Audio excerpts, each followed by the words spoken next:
Hello friends, welcome to BHP knowledge. మనకి group one సంబంధించినటువంటి high court తీర్పు అనేది ఇచ్చిందనమాట. గ్రూప్ వన్ పై హైకోర్టు సంచలన తీర్పు అనేది వెలువరించింది.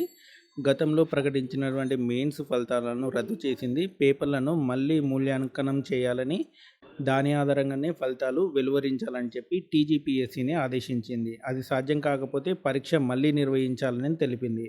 అందులో ప్రిలిమ్స్ క్వాలిఫై అయిన అందరికీ అవకాశం కల్పించాలని సూచించింది. 8 నెలలలోపు ప్రక్రియ పూర్తి చేయాలని పేర్కొంది. సో ఇదనమాట మనకి గ్రూప్ వన్ సంబంధించినటువంటి తీర్పు. గ్రూప్ వన్ మెయిన్స్ ఫలితాలని రద్దయ్యాయి. అండ్ రీవాల్యుయేషన్ అన్న జరుగుతుంది, లేదా మళ్ళీ ఎగ్జామ్ అనేది కండక్ట్ చేసే అవకాశం అనేది ఉంది.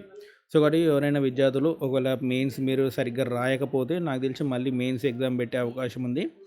రీవాల్యుయేషన్ చేసే అవకాశాలు చాలా తక్కువగానే కనబడుతున్నాయి. ఎందుకంటే రీవాల్యుయేషన్ చేస్తే మళ్ళీ కొత్త కేసులు వచ్చే అవకాశం ఉంది. సో కాబట్టి ఇప్పుడు మాత్రం మళ్ళీ రీవాల్యుయేషన్ కాకుండా ఎగ్జామ్ పెట్టే అవకాశాలు ఎక్కువగా కనపడుతున్నాయి. 8 నెలలలోపు ప్రక్రియ పూర్తి చేయాలన్నారు కాబట్టి నాకు తెలిసి 3-4 మంత్స్లో మళ్ళీ ఎగ్జామ్ ఉండే అవకాశం ఉంది. సో ఇదనమాట గ్రూప్ వన్ మెయిన్ సంబంధించినటువంటి కోర్ట్ కేసు అప్డేట్. మీకు ఈ వీడియో నచ్చితే లైక్ చేయండి, షేర్ చేయండి, మన ఛానల్ తప్పకుండా సబ్స్క్రైబ్ చేయండి. Thanks for watching.